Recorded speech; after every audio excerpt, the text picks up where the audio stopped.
Okay, so this is how I found out that my husband was cheating when I received a collect call from the county jail. I'm like, I legitimately wish I could say that this was not a factual story, but it was.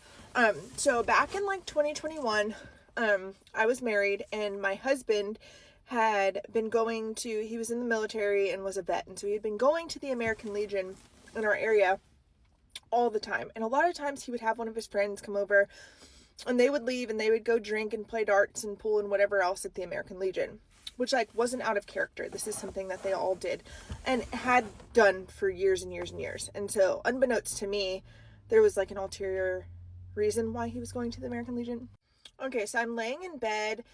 It was not uncommon for him to be out until 3, 4 in the morning. And so I go to bed at a normal time. I have 2 kids at home. And so I'm not staying up super late. I have to be up early with them. And so I'm asleep and my phone rings and I don't recognize the number. And so I just silence it and go back to sleep. And then it rings again, like immediately after that. And I was like, okay, his car's not in the driveway. Maybe it's him. Something's wrong. So anyway, I answer and this is your such and such county jail.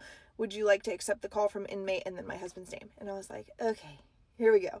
And so I accept it and he's on the other line and he is so belligerently drunk that he's not making any sense. I can't even piece together what's happening. He's like, you just need to get down to the jail and get me. Like, you just need to figure it out. And I was like, okay, like I've never dealt with anything like this. And so I call my best friend. She comes over in the middle of the night. She's like the best friend in the entire world. She's absolutely amazing. She helped me with my kids. She's just the best. So anyway, she comes over, stays with the kids, and I go down and I have to meet with, I don't even know who it was, but somebody, and sign a paper that said I'm responsible for him for the next like 24 to 48 hours, something like that. And then I can sign him out and he can go home. And so I do that. I wait in a hallway, a cold, uncomfortable hallway for like 2 hours. He comes out and he's still so drunk that like his story is not even making sense. So I'm like, you know what? We'll just talk about this like once he's slept and sobers up. So we go home and he goes to sleep. So obviously when he wakes up from being asleep and he's a little bit more coherent and sober, he starts to tell me what happened. So he's at the Legion. This is the story he gave me. He's at the Legion. He goes to leave to come home at like 2 a.m. He goes out to his car. A car pulls up. These guys get out. They have a weapon and tell him like what's good. And he had a Dodge Hellcat, like a really fancy like Dodge car that's fast. And so I guess they were trying to take his car.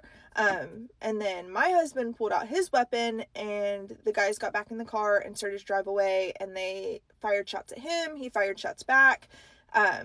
I don't think anybody was injured. He didn't see that they had been injured, nothing like that. But he did call the cops to like report that his car has been stolen. Well, they get there and they see that he has a weapon and he's drunk, which is like a big no-no. You shouldn't be doing that. And so they arrest him. And then that's where we are. He's also like very convinced that he didn't do anything wrong at this point and wants to make a case against the police or somebody. I'm not sure who he wanted to make a case against. So he goes back to the Legion, and this is where things get interesting as far as like the whole cheating side of things. He goes back to the Legion and he asks them for the security footage and they give it to him. And when he gets home and he's playing it, I had seen that he was not alone when he went out to his car. Okay, I have kids, so I have to run and I'll have to make another part to this if you guys are interested. If not, I'll not finish this video series. But if so, I have lots of stories.